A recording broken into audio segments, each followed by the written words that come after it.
Mau disuruh bikin ratusan pieces sendirian pun gak masalah ya guys, karena bikinnya mudah banget, sat-set gak pakai ribet.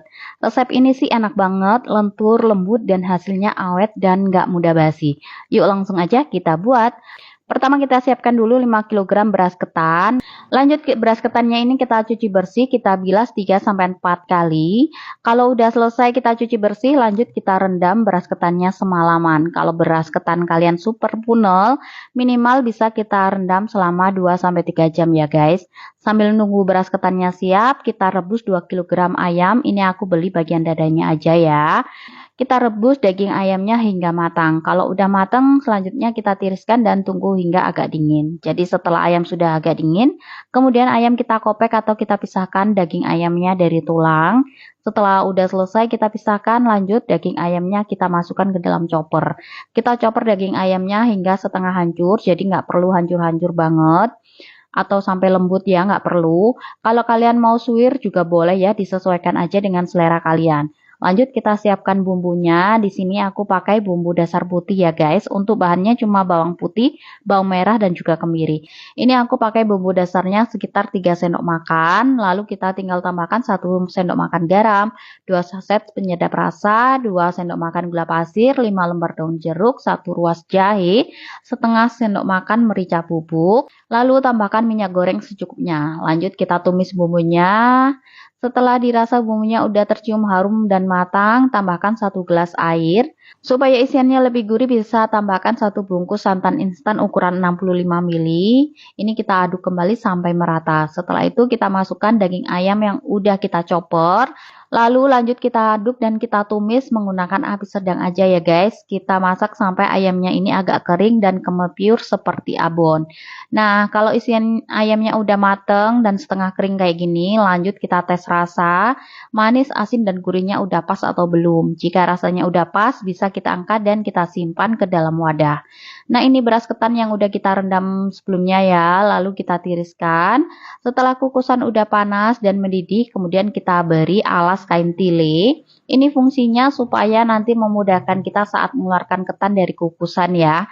Setelah itu kita masukkan beras ketan yang udah kita tiriskan sebelumnya. Lalu kita kukus beras ketannya selama 20-25 menit. Sambil menunggu ketannya setengah matang, lalu kita siapkan untuk santannya. Di sini aku sudah siapkan 3 liter santan kelapa dengan kekentalan sedang. Lalu kita tambahkan 2 batang serai yang udah dikeprek, 5 lembar daun salam, 5 lembar daun jeruk, dan 4 sendok makan garam. Lalu aduk sampai tercampur merata. Lanjut santannya kita masak hingga mendidih. Nah, ini santannya udah mendidih, lalu kita matikan api kompor dan ini untuk beras ketannya juga udah kekel ya guys. Lanjut kita keluarkan beras ketannya dari kukusan. Mengeluarkannya mudah ya guys, tinggal kita angkat beserta kain tilenya kayak gini. Jadinya kukusan kita tetap bersih dan beras ketannya nggak lengket pada kukusan. Lanjut ketannya kita masukkan ke dalam panci, lalu kita tuang santan yang udah direbus tadi ya. Kita tuang selagi panas, lalu kita aduk beras ketannya sampai santannya merata. Kalau udah tercampur merata, selanjutnya kita tutup dulu dan kita diamkan selama 15-20 menit. Setelah kita diamkan selama 20 menit, lalu kita masukkan ketannya ke dalam kukusan yang sudah kita panaskan. Di kukusan kedua ini untuk kain tilenya masih aku pakai ya guys, supaya ketannya nanti gak lengket pada kukusan aja. Kita kukus ketannya selama 1-1,5 jam. Kita kukus lama supaya lempernya nanti tahan lama dan gak mudah basi. Kalau kita mengukusnya lama dan isiannya agak kering, lempernya ini bisa tahan hingga 2 hari ya, walau gak kita kukus lagi. Setelah 1,5 jam kita kukus, ini ketannya udah mateng, lalu ketannya kita keluarkan dari dalam kukusan.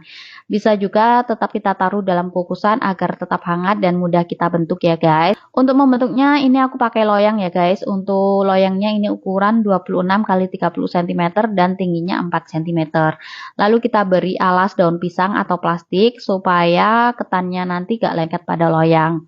Kita ambil dulu ketannya dan kita timbang sebanyak 1 kg ketan yang udah mateng. Lalu ketan kita letakkan ke dalam loyang dan kita ratakan sambil kita tekan-tekan supaya ketannya ini padat ya. Kalau udah padat dan rata kayak gini, langsung aja kita beri taburan isiannya di atas ketan seperti ini. Setelah itu kita ambil lagi ketannya sebanyak 1 kg, lalu kita taruh di atas taburan ayam tadi. Kita taruh sedikit demi sedikit aja dulu sambil kita ratakan ya guys, sampai menutup merata kayak gini. Sambil menunggu lempernya set, kita bisa bentuk lagi lempernya seperti langkah pertama ya. Lanjut lempernya kita keluarkan dari dalam loyang. Kemudian kita potong-potong lempernya menggunakan scraper atau spatula kayak gini. Memotongnya seperti ini ya guys. Untuk sisi yang paling panjang kita bagi menjadi 2 bagian dulu yang sama lebar. Kalau ragu bisa kita ukur dengan penggaris kayak gini ya. Jadi untuk yang paling lebar kita potong menjadi 8 bagian dan untuk sisi yang pendek kita potong menjadi 5 bagian kayak gini. Jadi untuk satu loyang ini menghasilkan 40 potong lemper ayamnya. Lalu setiap potong kita bungkus melingkar dengan daun pisang kayak gini. Untuk satu potong ini beratnya sekitar 55-60 gram ya guys.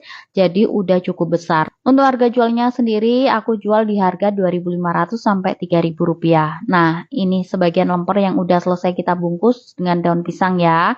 Lalu kita bungkus lagi dengan plastik lemper yang udah dihias atau dilipat seperti pita kayak gini. Lalu kita rekatkan dengan selotip. Biar tambah manis bisa kita tambahkan stiker terima kasih kayak gini. Nah hasilnya bagus banget ya. Untuk satu resep ini aku mendapatkan 210 pieces kue lemper. Kalau kalian mau buat dalam jumlah sedikit, resep di atas bisa kalian bagi ya guys. Nah mudah banget kan cara buatnya. Semoga resep kali ini bermanfaat. Sampai jumpa di resep-resep aku selanjutnya. Terima kasih.